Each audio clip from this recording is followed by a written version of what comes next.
Hola mundo, ya estamos de vuelta. Vamos a, vamos a continuar con esta parte. Ya aquí me está acompañando Blanquita. Yo soy Ángel. Estamos Ángel y Blanquita para comentar esta parte. Ella ya escuchó todo, ya estudió esta parte del libro de Víctor Frankl y también puede comentar acerca de esto. Ahorita vamos a comentar lo que es la primera fase, también de la primera parte del libro, que se llama Internamiento en el campo. En esta parte, pues más que nada dice Víctor Frankl, que dice su título, tiene un subtítulo que se llama Estación Auschwitz, y dice que lo primero que caracteriza a cualquier prisionero es el shock. ¿Por qué? Porque cuando dice en ciertas condiciones el shock puede incluso preceder a la admisión formal del prisionero en el campo. Y él dice que ofrece en este libro las circunstancias de su propio internamiento. Dice que viajaron unas 1500 personas en un tren durante varios días con sus correspondientes noches. Dice que cuando los trasladaron a Auschwitz iban aproximadamente 80 personas en cada vagón, y dice que todos teníamos que tendernos encima de nuestro equipaje. Dice lo poco que nos quedaba de nuestras pertenencias. Dice los coches estaban tan abarrotados que solo quedaba libre la parte superior de las ventanillas por donde pasaba la claridad gris del amanecer. Ellos pensaban que el tren iba a ir hacia una fábrica, pero pues no fue así. Dice no sabía dónde se encontraban cuando iban de camino, ni si todavía estaban en Silesia o si ya habían entrado a Polonia. Dice el silbato de la locomotora tenía un sonido misterioso, como si enviara un grito de socorro en conmiseración del desdichado cargamento que iba destinado a la perdición. ¿Sí? Y por ahí una persona gritó: hay una señal, Auschwitz. Dice solamente por escuchar su nombre todos sabían de lo horrible que era ese lugar. Les venía a la mente luego cámaras de gas, hornos crematorios, matanzas indiscriminadas. El tren avanzaba muy despacio, se diría que estaba indeciso, como si quisiera evitar a sus pasajeros cuanto fuera posible. La atroz constatación. Obviamente dice que conforme fue amaneciendo, lo que se alcanzaba a vislumbrar eran harapientas figuras humanas pardas a la luz grisácea del amanecer, arrastrándose por los desolados campos hacia un destino desconocido. Dice ahí también que a su debido tiempo entraron a la estación. El silencio inicial fue interrumpido por voces de mando. A partir de entonces iban a escuchar aquellas voces ásperas y chillonas. Sí, aquí es algo, o sea, no sé tú cómo ves, te hace un poquito como yo siento, ¿cómo te podría decir? Híjole, sarcástico el hecho de que todavía dice que se subieron unas personas, unos prisioneros. Se abren de repente y entran unos prisioneros que llevaban uniformes rayados. Dice que tenían la cabeza afeitada, pero parecían bien alimentados. O sea, como que era un shock. De por sí ellos llevan al campo de concentración, ¿no? Y todavía de repente ven que se suben unos prisioneros, así como para que ellos dijeran: ay, pues como que no la pasan tan mal aquí, ¿no? Dice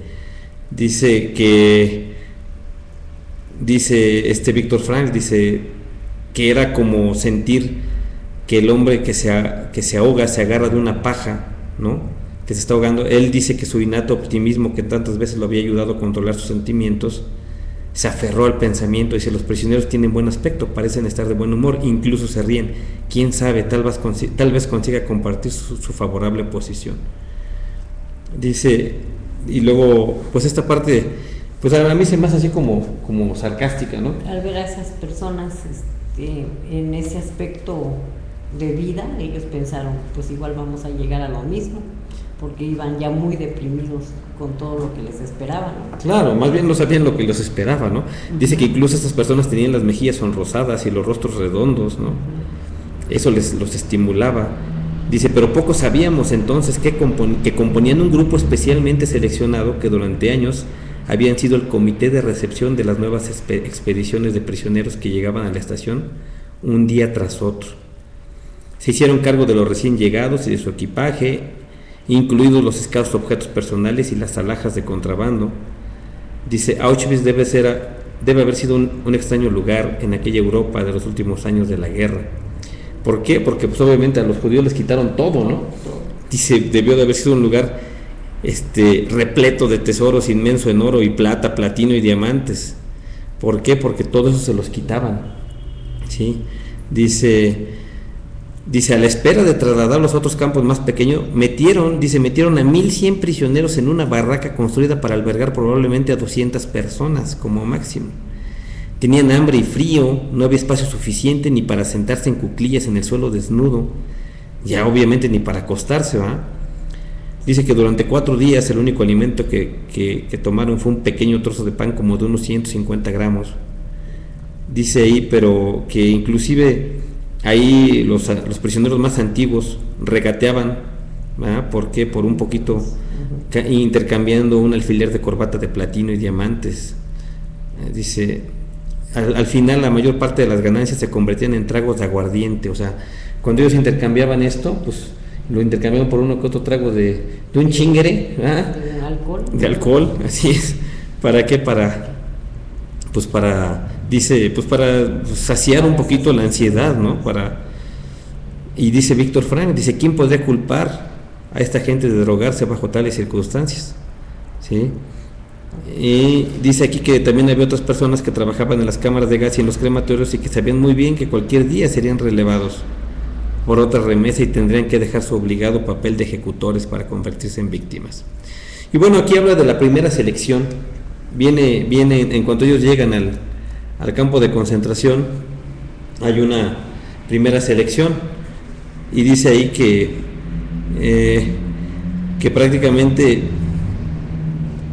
dice que no, pero en primer lugar ni siquiera sabían bien a lo que iban, ¿no?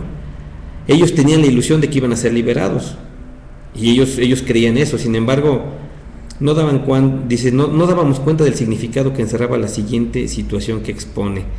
Dice, hasta la tarde comprendimos su sentido.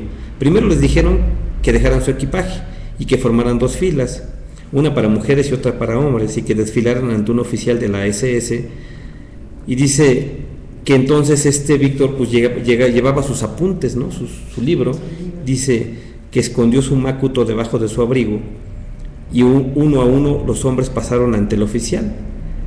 Dice, y él estaba consciente de que pues corría un grave peligro si el oficial lo cachaba, ¿no? Localizaba lo que llevaba abajo de su abrigo, ¿no? De su saco. Dice, lo menos que haría sería derribarlo al suelo de una bofetada. Al irse aproximando a él se enderezó para que no se diera cuenta más bien que llevaba su pesada carga. Y dice, ahora lo tenía frente a frente, era un hombre alto y delgado y llevaba un uniforme impecable que le sentaba perfectamente. Pues es como en las películas, ¿no? Que vemos a los alemanes impecables, ¿no? Ellos, por lo regular, por su misma educación de ser tan rectos, ¿no? Exigentes. Ese es el aspecto que siempre dan, impecables, ¿no? Pues así, imagínate, estaba frente a él, frente a esta persona, impecable, ¿no? Dice, qué contraste con ellos, todos sucios y mugrientos después de tan largo viaje. Entonces, dice, ninguno de ellos tenía la más remota idea del siniestro significado. Esta persona señalaba con su dedo unas veces a la izquierda y otras veces hacia la derecha. Y cuando le tocó su turno, alguien le dijo que si lo enviaban hacia la derecha significaba trabajos forzados, mientras que si lo enviaban a la izquierda era para enfermos e incapaces de trabajar, a quienes enviaban a otro campo. No podía hacer otra cosa que dejar que las cosas siguieran su curso. Su macuto le pesaba y le obligaba a ladearse, pero hizo un esfuerzo por caminar erguido. El hombre de la SS lo miró y pareció dudar. Después puso sus 2 manos sobre sus hombros. Dice él, intenté con todas mis fuerzas para ser distinguido, me hizo girar hasta que quedé frente al lado derecho, y seguí andando en aquella dirección. O sea, lo mandaron al lado derecho, o sea, no lo mandaron al lado izquierdo, ¿sí? Dice, por la tarde alguien le explicó el significado del juego del dedo, ¿no? Dice, significaba simplemente la existencia o no existencia. Para la gran mayoría de aquella expedición, cerca de un 90%, o sea, del 90% de la gente que iba en ese tren, significó la muerte. La sentencia se ejecutó en las horas siguientes. Los que fueron enviados a la izquierda marcharon directamente desde la estación al crematorio. Dice ahí que ese crematorio tenía escrita en la puerta la palabra baño en varios idiomas europeos, ¿sí? Dice que todavía al entrar a cada persona se le daba una pastilla de jabón. Y bueno, dice él, ya no quiero relatar más de eso porque ya ha escrito mucha gente sobre tanto horror, ¿no? Dice La minoría que nos habíamos salvado supo aquella tarde la verdad. ¿Por qué? Porque aquí dice algo muy simpático. Dice, él preguntó por su amigo y colega P. Siempre le pone una letra, ¿no? P, así P de papá. Dice, oigan, y mi amigo y colega P. Y alguien le dijo, lo mandaron a la izquierda, sí. Dice, entonces puedes verlo allí. ¿Dónde? Y entonces le señalan la chimenea, que había unos cuantos cientos de yardas, que arrojaba al cielo gris de Polonia una llamarada de fuego, que se disolvía en una siniestra nube de humo. Entonces dice, ahí es donde está tu amigo elevándose hacia el cielo. Fue su respuesta. Pero entonces todavía no comprendía lo que quería decir hasta que me revelaron la verdad con toda su crudeza. O sea, todavía que le dicen eso, no lo podía comprender. Pero yo imagino que debe ser complicadísimo, ¿no? Vivir esa parte tan fuerte. Que los que iban hacia el lado izquierdo iban al matadero, ¿no? Así es, al matadero, ¿no? Y los del lado derecho iban a trabajos forzados, al menos tenían la esperanza de vivir y poder creer que iban a liberarlos, ¿no? Así es, de alguna manera, sí. Así es, sí, exactamente. Por eso es precisamente esto, ¿no? El objetivo de hablar de Víctor Frank es eso, que a pesar de que este señor, bueno, viviendo entre la maldad en toda su expresión, pues conservó la esperanza de vivir y las ganas de vivir, ¿no? El tener un porqué para vivir, y eso es precisamente lo que explica su libro, y por eso es tan valioso, ¿no? Porque cuántas personas hay que a lo mejor tienen todo y no tienen un porqué para vivir, pero ese porqué para vivir es lo que nos explica Víctor Frank, lo tenemos que encontrar en la vida. O sea, la vida misma nos dice por qué tenemos que vivir, y lo que el ser humano hace por lo general es vivir por algo que yo quiero hacer. O sea, a lo mejor yo digo, en este momento yo quiero transmitir vía radio o vía Ustream este programa, pero aquí te está diciendo la vida, te está diciendo lo que tienes que hacer, y a veces uno no le hace caso a la vida por hacer lo que uno quiere hacer, no lo que uno debe hacer. Eso es algo que señala mucho Víctor Frank, y algo que diferencia también, que obviamente lo vamos a ver más adelante, es que él diferencia mucho la logoterapia, que es esta parte que él crea, del psicoanálisis, ¿no? Porque el psicoanálisis es mucho introspectivo, dice, es muy introspectivo y muy retrospectivo. O sea, el psicoanálisis es meterte adentro de ti y entonces empezar a analizar qué pasó con tu vida, qué pasó con tu niñez, y no estamos diciendo que eso no funcione. Lo que él dice es que la logoterapia es más bien o sea, es algo extrospectivo, por así decirlo, algo que estás buscando fuera de ti, y que en lugar de mirar hacia atrás, miras al futuro, o sea, hacia lo que vas a hacer. Esa es la clave para seguir, pero ya no quiero adelantar más cosas, ¿no? Igual que Víctor Frankl dice, me estoy adelantando al contar las cosas. Yo también, Víctor Frankl. Desde un punto de vista psicológico, teníamos un muy largo camino por delante desde que pusimos el pie en la estación hasta nuestra primera noche en el campo. Entonces, también aquí dice que después de eso, escoltados por los guardias, nos hicieron recorrer a paso ligero el camino. Dice que llevábamos hasta lo que fue un auténtico baño, ¿sí? Dice, una vez más se vio confirmada nuestra ilusión de salvarnos. Los hombres de las SS parecían casi encantadores. Pronto supimos por qué. Eran amables con nosotros mientras teníamos nuestros relojes de pulsera y nos podían persuadir en todos los tonos y maneras para que se los entregáramos. ¿Acaso no habíamos perdido ya todo lo que poseíamos? ¿Por qué no habíamos de dar nuestro reloj a aquellas personas relativamente agradables? Tal vez algún día nos lo devolverían con creces. Y bueno, aquí vamos a comentar un poquito, nos queda como un minuto antes de hacer otra pausa.